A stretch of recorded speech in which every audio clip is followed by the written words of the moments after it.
ಪ್ರಿಯ ವಿದ್ಯಾರ್ಥಿಗಳೇ, ನಾವು ಇವತ್ತಿನ ಒಂದು ಕ್ಲಾಸ್ನಲ್ಲಿ importance of computer in social research ಅಂತಕ್ಕಂಥ ಒಂದು ಕಾನ್ಸೆಪ್ಟ್ ಬಗ್ಗೆ ನಾವೇನು ಮಾಡೋಣ, ಚರ್ಚೆಯನ್ನು ಮಾಡೋಣ. ಲಾಸ್ಟ್ ಕ್ಲಾಸಲ್ಲಿ ನಾವು ಇಂಪಾರ್ಟೆನ್ಸ್ ಆಫ್ ಕಂಪ್ಯೂಟರ್ ಬಗ್ಗೆ ಚರ್ಚೆಯನ್ನು ಮಾಡಿದ್ವಿ. ಅಂದರೆ ನಾವು ಕಂಪ್ಯೂಟರ್ ಅಂತಕ್ಕಂಥದ್ರ ಒಂದು ಮಹತ್ವ ಯಾವ್ಯಾವ ಫೀಲ್ಡಲ್ಲಿ ಹೇಗಿದೆ ಅಂತಕ್ಕಂಥದ್ದನ್ನು ನಾವು ಲಾಸ್ಟ್ ಕ್ಲಾಸಲ್ಲಿ ನೋಡಿದ್ವಿ. ಈ ಕ್ಲಾಸಲ್ಲಿ ಸೋಷಿಯಲ್ ರಿಸರ್ಚಲ್ಲಿ ನಾವೇನು ಸಾಮಾಜಿಕ ಸಂಶೋಧನೆಗಳನ್ನ ಮಾಡ್ತೀವಿ, ಆ ಸಂಶೋಧನೆಗಳಲ್ಲಿ ಈ ಒಂದು ಕಂಪ್ಯೂಟರ್ಗಳನ್ನ ನಾವು ಹೇಗೆ ಉಪಯೋಗಿಸ್ತೀವಿ, ಎಷ್ಟು ಮಹತ್ವವನ್ನು ಈ ಸೋಷಿಯಲ್ ರಿಸರ್ಚಲ್ಲಿ ಈ ಒಂದು ಕಂಪ್ಯೂಟರ್ ಅಂತಕ್ಕಂಥದ್ದು ಹೊಂದಿದೆ ಅಂತಕ್ಕಂಥದ್ದನ್ನು ನಾವು ಮುಖ್ಯವಾಗಿ ಈ ಕ್ಲಾಸಲ್ಲಿ ನೋಡೋಣ. ಮುಖ್ಯವಾಗಿ computers are used in scientific research immensely, and it is an important tool. Research process can also be done through computers. Computers are very useful and important when large sample in used. It has many storage devices like floppy disk, compact disk, and auxiliary memories. Data can be used from these storages devices and retrieved later on. ಅಂತಂದರೆ ಇಲ್ಲಿ ಮುಖ್ಯವಾಗಿ ಈ ಒಂದು scientific ರಿಸರ್ಚನ್ನು ನಾವು ಮಾಡುವಾಗ ಈ ಕಂಪ್ಯೂಟರ್ಗಳನ್ನ ನಾವು ಹಲವಾರು ಬಗೆಗಳಲ್ಲಿ ಏನು ಮಾಡ್ಬೋದು, ಯೂಸನ್ನು ಮಾಡ್ಕೋಬೋದು.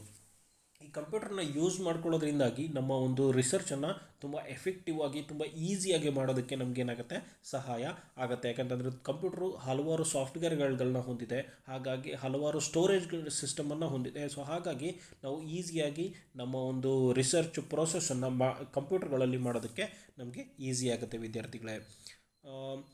Computer and the phases of research ಅಂತಂದರೆ ನಮಗೆ ರಿಸರ್ಚಲ್ಲಿ ನಾವು ಹಲವಾರು ಫೇಸ್ಗಳನ್ನ ನೋಡ್ತೀವಿ, ಹಲವಾರು ಹಂತಗಳನ್ನ ನೋಡ್ತೀವಿ. ಯಾವ್ಯಾವ ಹಂತಗಳಲ್ಲಿ ನಾವು ಕಂಪ್ಯೂಟರ್ನ ಹೇಗೆ ಯೂಸ್ ಮಾಡ್ಕೋಬೋದು ಅಂತಕ್ಕಂಥದ್ದನ್ನು ನೆಕ್ಸ್ಟು ನೋಡೋಣ. ಮೊದಲನೇದಾಗಿ conceptual phase and computer.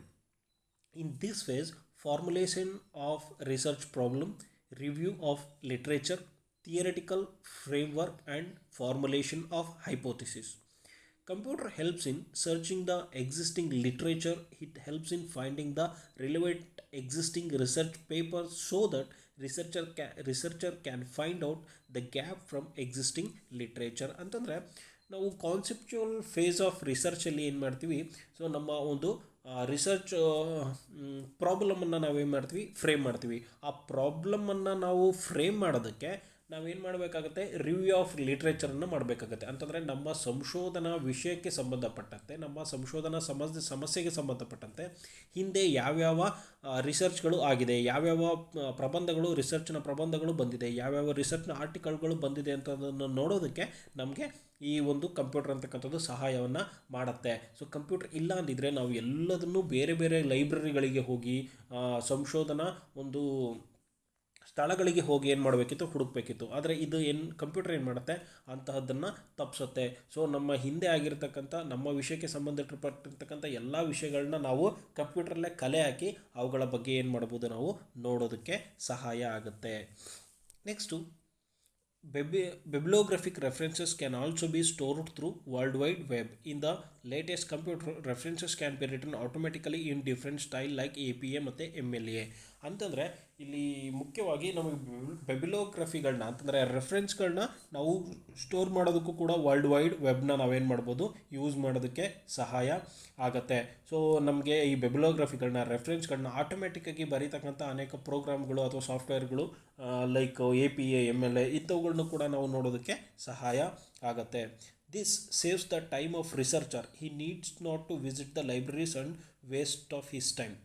It helps researchers to know how theoretically framework can be built. ಅಂತಂದರೆ ಇದು ಒಬ್ಬ ರಿಸರ್ಚರ್ಗೆ ತುಂಬ ಟೈಮನ್ನು ಕೂಡ ಸೇವ್ ಮಾಡುತ್ತೆ. ಹೋಗಿ ಲೈಬ್ರರಿಗಳಿಗೆ ಆ ಬುಕ್ಸ್ಗಳನ್ನ, ರೆಫರೆನ್ಸ್ಗಳನ್ನ, ಬಿಬ್ಲಿಯೋಗ್ರಫಿಗಳನ್ನ ಹುಡುಕೋ ಅಂತ ತನ್ನ ರಿಸರ್ಚ್ಗೆ ಸಂಬಂಧಪಟ್ಟಿರ್ತಕ್ಕಂಥ ಅನೇಕ ವಿಷಯಗಳನ್ನ ಹುಡುಕ್ತಕ್ಕಂತಹ ಒಂದು ಟೈಮನ್ನು ಮುಖ್ಯವಾಗಿ ರಿಸರ್ಚರ್ಗೆ ಏನು ಮಾಡುತ್ತೆ, ಕಡಿಮೆಯನ್ನು ಮಾಡುತ್ತೆ. ಸೊ ಇದಕ್ಕೋಸ್ಕರ ನಾವು ಕಂಪ್ಯೂಟರ್ಗಳನ್ನ ಒಂದು ನಮ್ಮ ಸಂಶೋಧನೆಗಳಲ್ಲಿ ಹೆಚ್ಚಿನದಾಗಿ ಉಪಯೋಗಿಸ್ಬೋದಾಗಿದೆ. Second phase, design and planning phase and computer. ಅಂತಂದರೆ ನಮ್ಮ ರಿಸರ್ಚನ್ನು ನಾವು ಡಿಸೈನ್ ಮಾಡೋದು, ಪ್ಲ್ಯಾನಿಂಗ್ ಮಾಡೋದು, ಅಂದರೆ ರಿಸರ್ಚ್ ಡಿಸೈನ್ ಅಂತೇಳಿ ಕರಿತೀವಿ. ಆ ಫೇಸಲ್ಲಿ ನಾವು ಕಂಪ್ಯೂಟರ್ಗಳನ್ನ ಹೇಗೆ ಉಪಯೋಗಿಸ್ಕೋಬೋದು ಅಂತೇಳಿ. Computer can be used for deciding population sample, questionnaire designing and data collection. These are different internet sites which help to design questionnaire. Several softwares can be used to calculate sample size. It makes pilot study of the research possible. In pilot study, sample size calculation, standard deviation are required. Computer helps in doing all these activities. ಅಂತಂದರೆ ಮುಖ್ಯವಾಗಿ ನಾವು ರಿಸರ್ಚ್ನ ಏನು design ಮಾಡ್ತೀವಿ ಅಂತಂದರೆ ನಾವು ಹೇಗೆ ಮಾಹಿತಿಯನ್ನು ಕಲೆ ಹಾಕಬೇಕು, ಎಷ್ಟು ಮಾಹಿತಿಯನ್ನು ಕಲೆ ಹಾಕಬೇಕು, ಸೊ ಮಾಹಿತಿ ಕಲೆ ಹಾಕೋದಕ್ಕೆ ನಾವು ಯಾವ ರೀತಿ ಪ್ರಶ್ನಾವಳಿಯನ್ನು ನಾವು ರಚನೆ ಮಾಡ್ಕೋಬೇಕು, ಇದೆಲ್ಲದನ್ನು ಕೂಡ ನಾವು ಕಂಪ್ಯೂಟರ್ಗಳಲ್ಲಿ ಏನು ಮಾಡ್ಬೋದು, ಈಸಿಯಾಗಿ ಮಾಡೋದಕ್ಕೆ ಸಹಾಯ ಆಗುತ್ತೆ. ಮುಂಚೆ ಆದರೆ ಏನು ಮಾಡಬೇಕಿತ್ತು, ನಾವು ಹಲವಾರು ಹಾಳೆಯನ್ನು ಇಟ್ಕೊಂಡು ಅದರಲ್ಲಿ ಪ್ರಶ್ನೆಗಳನ್ನ ಬರ್ಕೋಬೇಕಾಗಿತ್ತು, ಅದರಲ್ಲಿ ಮಾಹಿತಿದಾರರಿಗೆ ತುಂಬಬೇಕಾಗುತ್ತೆ. ಅವಾಗ ತುಂಬ ಹಾಳೆಗಳು ವೇಸ್ಟ್ ಆಗ್ತಿರ್ತಕ್ಕಂಥದ್ದು, ತಮ್ಮ ಸಮಯನೂ ಕೂಡ ತುಂಬ ವೇಸ್ಟ್ ಆಗ್ತಿತ್ತು, ಮತ್ತು ನಮ್ಮ ಹತ್ರ ಹಣನೂ ಕೂಡ ಏನಾಗ್ತಿತ್ತು, ತುಂಬ ವೇಸ್ಟ್ ಆಗ್ತಿತ್ತು. ಸೊ ಇವಾಗ ಏನು ಮಾಡ್ಬೋದು ಅಂತಂದರೆ ಈಸಿಯಾಗಿ ಕಂಪ್ಯೂಟರ್ಗಳಲ್ಲಿ ಇರ್ತಕ್ಕಂಥ ಒಂದು ಸಾಫ್ಟ್ ಅಂಶಗಳನ್ನ ಉಪಯೋಗಿಸ್ಕೊಂಡು ನಾವು ಆಟೋಮ್ಯಾಟಿಕ್ಕಾಗಿ ಏನು ಮಾಡ್ಬೋದು, ಒಂದು ಪ್ರಶ್ನಾವಳಿಯನ್ನು ರಚನೆ ಮಾಡ್ಕೋಬೋದು.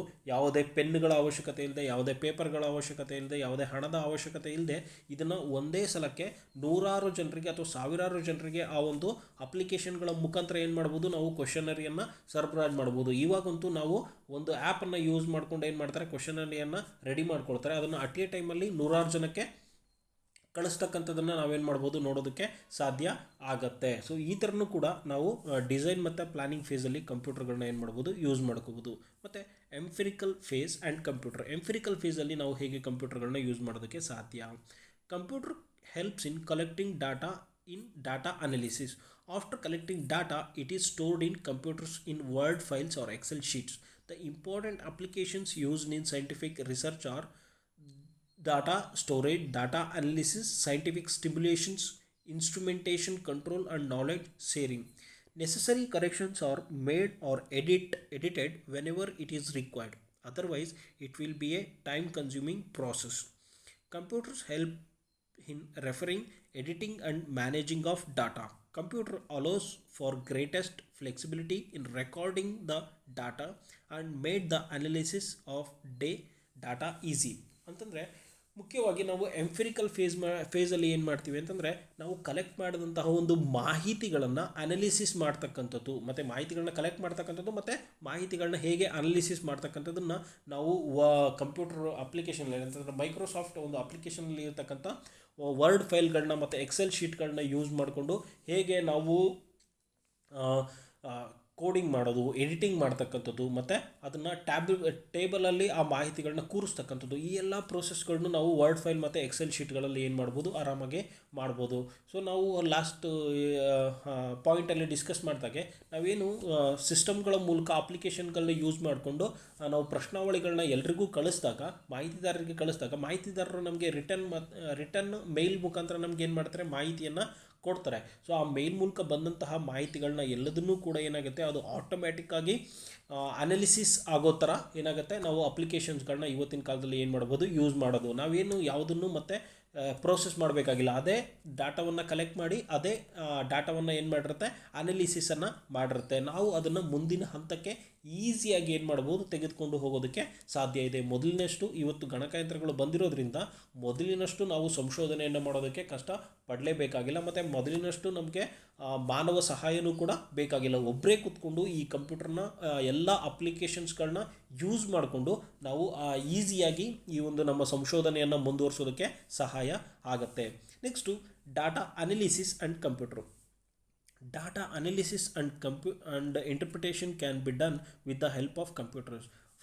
For data analysis, softwares are available.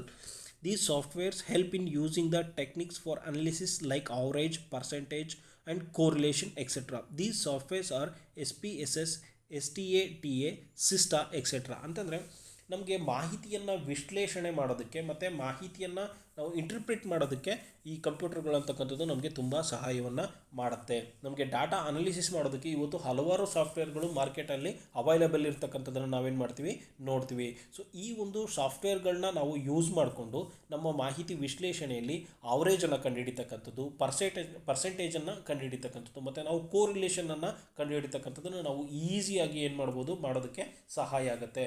Suppose ಈಗ ಮಾರ್ಕೆಟಲ್ಲಿ ಸಿಗ್ತಕ್ಕಂತಹ SPSS ಅಂತಕ್ಕಂಥ ಒಂದು ಸಾಫ್ಟ್ವೇರ್ ಆಗಿರ್ಬೋದು, ಹಾಗೆ STATA ಮತ್ತು ಸಿಸ್ಟಾ ಅಂತಕ್ಕಂಥ ಸಾಫ್ಟ್ವೇರ್ಗಳನ್ನ ನಾವು ಯೂಸ್ ಮಾಡ್ಕೊಂಡು ಏನು ಮಾಡೋದು, ಈಸಿಯಾಗಿ ನಮ್ಮ ಒಂದು ಮಾಹಿತಿಗಳನ್ನ ನಾವು ಅನಾಲಿಸಿಸ್ ಮಾಡ್ತಕ್ಕಂಥದ್ದನ್ನು ನಾವು ನೋಡ್ಬೋದು. ನಾವು ಅವು ಕಲೆ ಹಾಕಿರ್ತಕ್ಕಂಥ ಮಾಹಿತಿ ತುಂಬ ಇರುತ್ತೆ. ಅದನ್ನೆಲ್ಲದನ್ನು ಕೂಡ ನಾವು ಮ್ಯಾನ್ಯುಯಲ್ ಆಗಿ ಮಾಡೋಕ್ಕೋದ್ರೆ ಹಲವಾರು ತಿಂಗಳುಗಳ ಕಾಲನೇ ಹಿಡಿಬೋದು. ಆದರೆ ಈ ರೀತಿಯ ಸಾಫ್ಟ್ವೇರ್ಗಳನ್ನ ನಾವು ಯೂಸ್ ಮಾಡಿಕೊಂಡ್ರೆ ಕೆಲವೇ ಗಂಟೆಗಳಲ್ಲಿ ನಾವೇನು ಮಾಡ್ಬೋದು ಅಂತಂದರೆ ಮಾಹಿತಿಯನ್ನು ಅನಾಲಿಸಿಸ್ ಮಾಡ್ತಕ್ಕಂಥದ್ದಕ್ಕೆ ಸಾಧ್ಯ ಇದೆ. ಸೊ ಇಷ್ಟೊಂದು ಯೂಸೇಜ್ಗಳನ್ನು ನಾವು ಈ ಕಂಪ್ಯೂಟರ್ಗಳ ಮುಖಾಂತರ ಏನು ಮಾಡ್ತೀವಿ ನೋಡ್ತೀವಿ.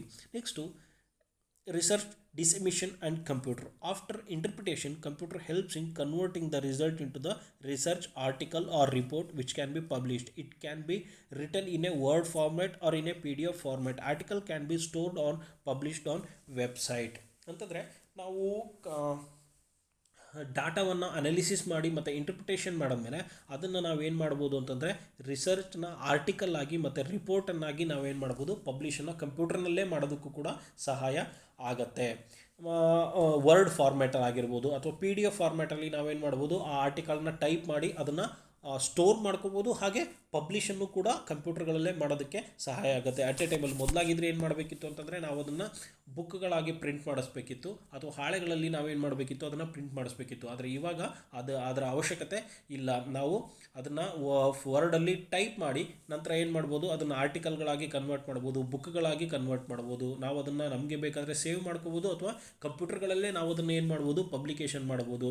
ಸೊ ಅನೇಕ ಅದನ್ನು ರೀಡ್ ಮಾಡ್ತಕ್ಕಂಥವ್ರು ಕಂಪ್ಯೂಟರ್ಗಳಲ್ಲಿ ಅದನ್ನು ಓಪನ್ ಮಾಡಿಕೊಂಡು ಯಾವುದೇ ಪ್ರಿಂಟೌಟ್ಗಳನ್ನ ತೆಗೆದುಕೊಳ್ತಕ್ಕಂಥ ಒಂದು ಅವಶ್ಯಕತೆಯೂ ಕೂಡ ಇಲ್ಲ. ಸೊ ಕಂಪ್ಯೂಟರ್ಗಳಲ್ಲೇ ಅದನ್ನು ಓದಿ ಅವ್ರೇನು ಮಾಡ್ಬೋದು ಅದನ್ನು ಮತ್ತೊಬ್ಬರಿಗೆ ಶೇರ್ ಮಾಡ್ತಕ್ಕಂಥ ಒಂದು ಸಹಾಯನೂ ಕೂಡ ಇವತ್ತು ಕಂಪ್ಯೂಟರ್ಗಳಲ್ಲಿರ್ತಕ್ಕಂಥದ್ದನ್ನು ನಾವಿಲ್ಲಿ ನೋಡ್ತೀವಿ. Next reference and computer. After completing the word document, researcher need to give source of the literature studied and discussed in references. Computer help in preparing the references can be written in different style like APA, MLA, etc. All the details of authors, journals, publication volume, books can be filled in the option reference. Give in computer and it automatically change the information into the required style. ಅಂತಂದರೆ ನಾವು ಇಡೀ ನಮ್ಮ ಸಂಶೋಧನೆಗೆ ನಾವು secondary ಸೋರ್ಸ್ಗಳಾಗಿ ಯಾವ್ಯಾವುದನ್ನು use ಮಾಡ್ಕೊಂಡಿರ್ತೀವಿ. Suppose ಬುಕ್ಸ್ಗಳಾಗಿರ್ಬೋದು, ನ್ಯೂಸ್ ಪೇಪರ್ಗಳಾಗಿರ್ಬೋದು, ಆರ್ಟಿಕಲ್ಸ್ಗಳಾಗಿರ್ಬೋದು. ಸೊ ಇದನ್ನೆಲ್ಲ ನಾವು ಏನಂತ ಕರಿತೀವಿ ರೆಫರೆನ್ಸ್ ಅಂತೇಳಿ ಕರಿತೀವಿ. ಸೊ ಈ ರೆಫರೆನ್ಸನ್ನು ಕೂಡ ಆಟೋಮ್ಯಾಟಿಕ್ಕಾಗಿ ಕಂಪ್ಯೂಟರ್ಗಳಲ್ಲೇ ನಾವೇನು ಮಾಡ್ಬೋದು ಫಿಲ್ ಮಾಡೋದಕ್ಕೆ ಸಹಾಯ ಆಗುತ್ತೆ. ಆ ರೆಫರೆನ್ಸ್ಗಳನ್ನ ಹಾಕೋದಕ್ಕೆ ಒಂದು ಸ್ಟ್ಯಾಂಡರ್ಡ್ ಫಾರ್ಮ್ಯಾಟ್ ಅಂತ ಇರುತ್ತೆ. ಸೊ ನಾವು ಆ ಫಾರ್ಮ್ಯಾಟನ್ನು ಕಂಪ್ಯೂಟರ್ಗಳಲ್ಲಿ ಸಿಗ್ತಕ್ಕಂಥ ಸಾಫ್ಟ್ವೇರ್ಗಳ ಮುಖಾಂತರ ಏನು ಮಾಡ್ಬೋದು ಯೂಸ್ ಮಾಡ್ಕೋಬೋದು. ಸಪೋಸ್ APA ಮತ್ತು MLA ಫಾರ್ಮ್ಯಾಟ್ಗಳಂತಿದ್ರೆ ನಾವು ಇನ್ಫಾರ್ಮೇಷನನ್ನು ಫಿಲ್ ಮಾಡಿದ್ರೆ ಅದೇ APA ಮತ್ತು MLA ಸ್ಟೈಲ್ಗಳಿಗೆ ಏನು ಮಾಡುತ್ತೆ ಪ್ರಿಪೇರ್ನ ಮಾಡುತ್ತೆ. ಸೊ ಇಷ್ಟೊಂದು ಅಡ್ವಾನ್ಸ್ ಆಗಿ ನಾವು ಕಂಪ್ಯೂಟರ್ಗಳನ್ನ ನಮ್ಮ ರಿಸರ್ಚಲ್ಲಿ ಏನು ಮಾಡೋದಕ್ಕೆ ಉಪಯೋಗಿಸ್ಕೊಳ್ಳೋದಕ್ಕೆ ಸಾಧ್ಯ ಆಗಿದೆ. ಮೊದಲು ನಾವು ಮ್ಯಾನ್ಯುಯಲ್ ಆಗಿ ನಮ್ಮ ರಿಸರ್ಚ್ಗಳನ್ನ ಮಾಡ್ತಿದ್ದಾಗ ನಮ್ಮ ರಿಸರ್ಚನ್ನು ಪ್ರೋಸೆಸ್ ಮಾಡೋದಕ್ಕೆ ಹಲವಾರು ವರ್ಷಗಳೇ ಬೇಕಾಗ್ತಿತ್ತು. ಈ ಮಾಹಿತಿಯನ್ನು ಕಲೆ ಹಾಕ್ತಕ್ಕಂಥದ್ದು, ಮಾಹಿತಿ ಅನಾಲಿಸಿಸ್ ಮಾಡ್ತಕ್ಕಂಥದ್ದು ನಮ್ಮ ಸಂಶೋಧನೆಯಲ್ಲಿ ಅತ್ಯಂತ ದೊಡ್ಡ ವಿಷಯ ಆಗಿತ್ತು. ಹಲವಾರು ತಿಂಗಳುಗಳ ಕಾಲ ಏನಾಗ್ತಿತ್ತು ಇದು ಹಿಡಿತಾ ಇತ್ತು.